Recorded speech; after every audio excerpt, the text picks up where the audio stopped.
And welcome back to Mock Draft Mondays here with the High Low Sports Podcast. As you can see, we are starting off with pick number 2 because, well, Fernando Mendoza to the Raiders is all but locked in, so we're not even going to bother with that one. The draft officially starts at pick number 2 with the New York Jets, and this is an interesting one because Arvell Reese has kind of been the pick for a while. They need a lot, really. It's the Jets. They need just about everything right now. I think they're going to be an interesting team in this draft. So what we're going to do is we're going to give them who I think is the best edge rusher in the draft right now. We're going to go with David Bailey. I think what he brings to the skill with his edge rushing skill set, the ability to bend, the size, the athleticism, the strength. We're going to take David Bailey. I know for some reason Reuben Bain has dropped a lot. I know the arm length thing worries people. I still think he's going to be awesome. But with all that said, we're going to put David Bailey on the Jets at pick number 2. Take us now to the Cardinals pick at pick number 3. This is where I think they will go with Reuben Bain. If he's there, I think they're not going to overthink it. They also were clearly all soft tanking. They're just the best players available. Jeremiah Love would be unnecessary. Arvell Reese, him and Sonny Styles are both very interesting that they're kind of tweeners. They're really good, kind of what Kyle Hamilton was with that big safety, nickel, sub linebacker. On the right team, it can be outstanding, but a team like the Cardinals who are rebuilding, and they just need a lot. So I think they're going to stick with the safe pick here. They're going to go with Reuben Bain, a very good and talented edge rusher who had a really good pro day despite the arm length concerns. Tennessee Titans at pick number 4. It's Robert Saleh, so you know those guys going already. He would have taken one of those edges if they were there. We've done that in some of these last drafts. But with the way the board fell, he does love himself some linebackers too. Arvell Reese would be a pretty sick pick here for him. You know what? We're not going to do it, though. I'm going to say they take Jeremiah Love as the suggestion shows. Get Cam Ward a weapon. Pair him up with Tajay Spears, Tony Pollard. Just get weapons for Cam Ward. Give him an opportunity. Robert Saleh is going to make that defense viable with his coaching. Just get Cam Ward some weapons to succeed. Next up, we're going to look at the New York Football Giants at pick number 5. Here's where it gets a little bit interesting because this board fell very nicely for them because they could use all of these guys. Offensive line help, Carnell, Tate help a receiver, these defensive players, Caleb Downs. All of these players are really good. We're going to throw a little bit of a wrench in it, though. We're going to say John Harbaugh. He was there when Kyle Hamilton got drafted as a bit of a do-it-all safety hybrid. We're going to say they take Caleb Downs to do a lot of the same things, to really bolster up that secondary, to bolster up the front seven. They do need linebacker help. I think this is such a good linebacker class that they will be able to maybe pass on Sonny Styles or Arvell Reese in hopes of getting somebody later. But Caleb Downs, you can make a case, is just a good football player like they did with Kyle Hamilton. They won't overthink it. So Caleb Downs to the Giants. Cleveland Browns at pick number 6. We got another interesting one here because they could use offensive line help. They could use defensive help, and there are some really good players on the board. Mansour Delane would really help that secondary. Monroe Freeling on the offensive line. I kind of want to give them Carnell Tate, like the Ohio State receiver, keep him close by. I don't know if I have him as receiver 1, but I know a lot of different places look at him as receiver 1. He gives them something like a big-bodied receiver they can line up on the outside and who had a knack for getting open deep. So we're going to take Carnell Tate to the Browns. It just makes a weird amount of sense. And they have another pick later, which I think they could use on some other positions. So this one might be almost a bit of an early luxury pick, which will take us to the Commanders who, yeah, you know darn well Dan Quinn will be sprinting this card up there if it's there. Arvell Reese is going to the Commanders. I think Dan Quinn's going to look at him like, how can I make him Micah Parsons? I think he has a lot of that skill set, the ability to rush as an athletic linebacker, a lot of similar traits and qualities, maybe not to the same extreme, but maybe a similar type of player, even if it's not to the same extent. Next with the Saints at pick number 8. Corners, offensive linemen, receiver, all of these are very much on the board for them. They really need to inject some youth into that defense. So I think they're going to stick with the home kid in Mansour Delane, and they're going to bring him in as not their new Marshawn Lattimore, but kind of what he provided early in his tenure with the Saints. They're going to hope Mansour Delane can kind of do a similar thing. And that secondary needs an injection of youth, and I really like Mansour Delane. I think he could provide that for him. Pick number 9, the Kansas City Chiefs. We're going to give them Sonny Styles, kind of in the same position of just arguably the best player available. Steve Spagnuolo will find a way to use him. Him, Nick Bolton, Drew Tranquil, whatever. They do a really good job with linebackers. They do need secondary help a lot, but with the way the board fell, they could take Jermod McCoy. But Sonny Styles is kind of a freak. I think they're going to look at that back. Yeah, we're not going to overthink it. We're going to go and take it. Cincinnati Bengals. Unfortunately, those last few picks did not go the way they wanted. They would have really wanted one of those defensive players. But when you look at the board, there's a lot of offensive lineman help for him. So I think Francis Moiga, if he is somehow there, I think that's when we're like, you know what? We'll just take him. We'll continue to try and build this absolute wall in front of Joe Burrow. Hopefully he will hold the ball, not quite as long as he sometimes does, and we'll find a way to just build a unit in front of him and to help the run game with Chase Brown and whoever else they have in there. So offensive line, Francis Moaga to the Bengals. And we're going to see a little bit of a mini run with offensive line here as we do have the Dolphins next too. They're soft taking. We already know they are. Like they're throwing it in right now. What they would want to do is if Malik Willis is their QB of the future, let's protect him. If he's not the QB of the future, well, whoever the QB of the future is, let's keep him alive. And somebody who's not going to win too many games for him right now. So I know Monroe Freeling's rated higher, but I do like Spencer Fano. So that's where we're going to go for the Miami Dolphins. Take us now to pick 12 with the Dallas Cowboys. I kind of like these recommendation here with Jermod McCoy. They need secondary help. Trayvon Diggs is gone. Last year we saw they got absolutely gashed on the back end. They brought in some defensive players like Quinnen Williams to help get after the rush. They brought in Rashawn Gary. I think now you just surefy that secondary. Offensively, we have no worries besides health for them. So we're going to go Jermod McCoy, the corner, from Tennessee to the Cowboys. Los Angeles Rams at pick number 13. This is where they go on demon time. I know there's been Mekhi Lemon and Jordan Tyson have been rumored there a lot as we see here, but I think they're going to go somewhere even worse. What they did last year more than just about anyone else is 3 tight end personnel. They ran 13 personnel more than anyone else in the league.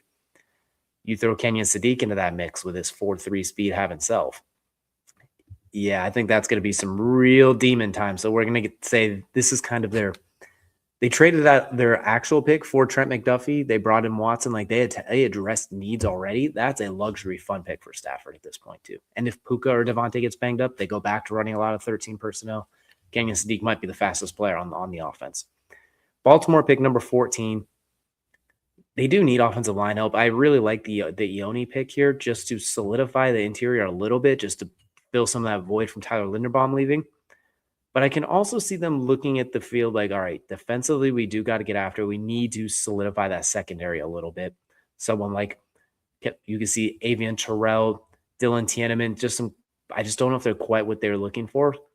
You do have Zay Flowers. I think what they will do with Lamar is maybe give him another receiving option here at pick number 14. Jordan Tyson, Mekhi Lemon. Jordan Tyson, the health concerns are there. Otherwise, I think he'd be surefire. If not gone, let's be the pick. But we will take Mekhi Lemon just to give him another receiver to go along with Zay Flowers. Plus, Zay Flowers is going to be up for a contract soon, depending on how much money he's going to want and if they're going to want to pay it. We saw they traded Hollywood Brown when he was around the time he was coming up. So we'll take Mekhi Lemon here, just to add another weapon, hopefully to build around Lamar more. Tampa Bay, pick number 15. A very weird season for them, and they need some jolts on defense. They need some health. Receiving core, they're good. Offensive line, when they're healthy, they're solid. Defense, they just need an injection of youth. I like Keldrick Falk, but I don't know if he's the player they'd go with here. We're going to go with Akeem Mesidor, the edge for Miami. The unsung hero on that Miami national champion runner-up. He was very outstanding in his own right. I think that he's going to be a very good pick for him. Pick number 16, the New York Jets. All right, guys, this is where we're going to go a little bit off the rails. I hope you bear with me on this one. It could just be smoke. There could be fire. It could just be Dan Orlovsky just talking nonstop, or it could, but I feel like there's a little bit of smoke. There could be fire. Ty Simpson potentially getting some edge as a first-round pick. Why not the New York Football Jets at pick number 16? You got multiple first-round picks next year. You got this one courtesy of the Colts, who you'll probably be picking around the same spot next year because that's where the Colts have perpetually picked for the last 6 years, minus 1 year. So let's, throw in Ty Simpson. I think they go quarterback there is just an opportunity. Let's see what happens. But he sits behind Geno for a little bit, comes in later. We'll see if they could build. I don't think they're going to try and proper tank because Aaron Glenn knows if they don't do well this year, he might be gone. So I think they're going to try and get it done. And maybe Ty Simpson comes in halfway through, shows some promise. Maybe that gets you another year. You build with those draft picks. So in a loaded class next year too. Or you could trade back next year if you need to as well. Next up, we got Detroit at pick 17. Monroe Freeling. They need offensive line. They need to reload that offensive line. They still haven't replaced Frank Ragnow. I believe Decker is gone as well. They need their offensive line is their identity. Dan Campbell's going to continue to reload on that side of the ball. Minnesota at pick number 18.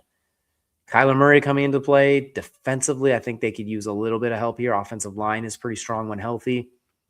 Running back, the receiver, they got what they need offensively. I think defensively they'll continue to just give Brian Flores more weapons to work with. I like the Dylan Tieneman pick, and I think that's the one we're going to stick with because you got to replace Harrison Smith, and he's just so electric on the back end. So I do actually like the suggestion of bring in Tieneman.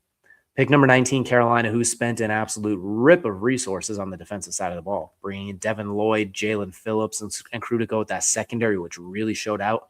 in the back half of last year. Pick number 19, Jordan Tyson, who arguably could have been a top 10 pick. I think the injury concerns might have him drop this far, but if you're Carolina, you pair him with Tedoroa McMillan, the running back core they have. I think it's a very solid pick here, and it puts less pressure on making Xavier Legette work since he's very up and down. So we'll take Jordan Tyson here for them. Cowboys pick number 20. It still feels like it needs to be defense on the defensive side of the ball. They could use some offensive line help. I think Caden Proctor, Ione, I think those could definitely help a lot. Keldrick Falk is interesting for them because they need pass rush, and if he can click and just be athletic and get after it in those 3rd and 7s, et cetera, I think this is where it does make a lot of sense. They did bolster the secondary with their earlier pick. Although I think I'm going to go with Avian Terrell. I think they're going to retool the heck out of that secondary. I think they're going to bring in 2 corners with these 2 first-round picks. They were just got gashed at points last year. So I think they're going to do everything they can, knowing a takeaway and a couple of 3-and-outs throughout the year, they could win a lot of games with that offense and just getting a couple of takeaways or 3-and-outs. Pittsburgh at pick number 21. Yeah, they're not going quarterback, not in the first round. I would actually like to see him go with Ione. They've done a really good job reloading that offensive line in the last couple of years, but I don't think they will. Omar Cooper is very interesting because they could use some receiver help. Denzel Boston has gotten a lot of steam as a first-round guy as well. Tight end, not a whole lot there, and they're good at tight end, I believe. The corner and safety, maybe, like Emmanuel McNeil Warren. You know what? I kind of like that pick. I think we're going to roll with that one, actually. We're going to go with Emmanuel McNeil Warren. I'm going to say McCarthy's still going to go with defense early on. I think I talked myself out of it. We're giving him Denzel Boston to pair with DK Metcalf. If Aaron Rodgers is coming back, Denzel Boston's ability to catch those back shoulder fades, those jump balls, those one-on-ones, the things that Aaron Rodgers throws as well as anybody, where he just goes and gets the ball. I think that is an exceptional skill Boston has. Doesn't get a lot of separation, but Rodgers can still throw the ball through a pinhole when he's locked in. So we'll take Denzel Boston for the Steelers. If it is Aaron Rodgers, if not, it's another big play receiver for Will Howard or whoever it is. The Chargers at pick number 22, we're going to have fun with this one. Keldrick Falk is a bit of a need, but I didn't think he would actually be here, and he still is. We're going to go Caleb Lomo, the offensive lineman from Utah. They will continue to try and build that absolute wall in front of Justin Herbert. They will continue to invest resources. They will do everything they can to basically ensure that even if they lose Rashawn Slater, Joe Walt, or anything like that, they will have options but afterwards. So we're going to go Caleb Lomo, the other offensive lineman out of Utah. Philadelphia at pick number 23. This is where I think offensive line is also a need. I like Caden Proctor. I think offensive tackle guard swing that he provides is better. But I'm going to go with Ione. The interior offensive lineman could play guard center for them, a little more versatility on the interior. Lane Johnson is getting older, but I think they're going to try and ride that one out a little longer. Jordan Mailata is still strong. So we're going to go with Ione. Caden Proctor does make sense. We're going to go with Ione because I think he's just a much better offensive lineman prospect overall. Cleveland, who took Carnell Tate early, they're going to kind of ignore the demons of recent years past where they took Jedrick Willis, offensive lineman from Alabama. They're now going to take Caden Proctor, offensive lineman from Alabama. If it's Shedeur Sanders, you want to build the wall. You want to keep him healthy, keep him protected. You got him a big play receiver. Let's get a big offensive lineman for him now as well. Or if it's Deshaun Watson, then, that's the different issue. But either way, offensive line's a safe pick for the Browns who just have so many needs. The Bears need to find a way to sack the quarterback on occasion and stop the run. I don't really love that front line. The secondary, when it's healthy, is pretty decent, but they need to be able to get after it. I like the edge guys. I like Falk, Parker, some of them, but I think interior defensive lineman is an option as well. With that division, I'm going to go with Keldrick Falk, the athletic edge rusher from Auburn. Just somebody they could kind of, for lack of better terms, take a flyer on. His athleticism, maybe he can get you an extra sack or two throughout the season. If they even still have this pick, there's still a chance they trade this if somebody comes available. But there's no trades in this one, so we're going to stick with that. Buffalo at pick number 26. Omar Cooper would be a really good pick here if they didn't just bring in DJ Moore, for example. So we're not going to go there. I know they're looking at TJ Parker, the edge from Clemson, but one thing they did not do well at all last year was stop the run. They got gashed, one of the worst run defenses in the NFL. So we're going to go with Peter Woods on the interior, someone that they hope can just take up some space, get after it up the middle, maybe get some pressure up the middle, kind of do what Ed Oliver, what they wanted him to do at his absolute peak. So that's where we're going to go there. San Fran at pick number 27, they also need a lot. Offensive line is huge for them. We can see the suggestion in Blake Miller. CJ Allen's a very interesting one for them as well. I do kind of like the idea of taking Omar Cooper here, though. Ricky Pearsall has been injured. There's a little bit of, we'll see. Jennings, I don't believe he's Brandon Jennings and Ayuk not coming back. Mike Evans, older but injury prone. Omar Cooper, the ability to get yards after catch, which is something we know they love with George Kittle, CMC, and the guys they brought in. We're going to say they kind of throw a loop in things to take Omar Cooper for the 49ers. Emmanuel McNeil-Warren is really, really good. And the fact that he's there, I know D'Amico Ryans is looking at it like, well, I could put him in that secondary to be even better. But I got to believe they go offensive line here, pick number 28. They really need to figure out how to build a bit of a wall in front of CJ Stroud if he is going to be the guy. So we're going to go with Blake Miller, the best offensive lineman on the board. Kansas City, pick number 29. Corner is a big need, but I think with Emmanuel McNeil-Warren sitting there, they do a really good job developing secondary players as a whole. So we're going to take Emmanuel McNeil-Warren at pick 29 for Kansas City. Pick number 30 for Miami. In kind of the same vein as what we said earlier, they just need players. TJ Parker is a very, very talented edge rusher. They have kind of gashed a lot of it. I know they brought in Chop Robinson recently. They also brought in Kenneth Grant last year. I think they'll continue to find ways to get after the passer. When you're in a division with Drake May and Josh Allen, you're probably not going to outduel them, so you want to get after them. So we'll bring in TJ Parker for Miami for that front line. New England, pick 31. They want to go with edge, and it makes sense here. They do kind of need edge, but I do kind of hope that they look at it like, all right, we brought in Romeo Doubs. Let's continue to give Drake May every opportunity in the book, and let's go with maybe like Kevin Concepcion, very talented receiver. I think that would make a lot of sense. However, I have talked myself out of that before I even finish the sentence because it is Mike Vrabel we're talking about. So we're going to give them CJ Allen because he's going to look like, oh, we got him Romeo Doubs. We're going to continue to build this defense. A lot of what they did last year where they loaded up on that defense paid off. I could see them continuing to build on that. Pick 32, Seattle, rounding out the first round. This recommendation is spot on here. I think they just need they need to reload that secondary bit. If McNeil-Warren was here, that would have been a great pick. Lost Kobe Bryant in the offseason. Lost Tariq Woolen. I think they'll look to reload that secondary, building around Eamon Weatherspoon, and the guys they have. We're going to go with Colton Hood, the corner from Tennessee. So that's our first round mock draft. We have Ty Simpson squeaking his way into the first round, the bit of the surprise, if you will, for this draft compared to some of the other ones. But let us know down below who you have going in the first round, some of the picks you like, some of the picks you don't like, and we'll see you all again next week.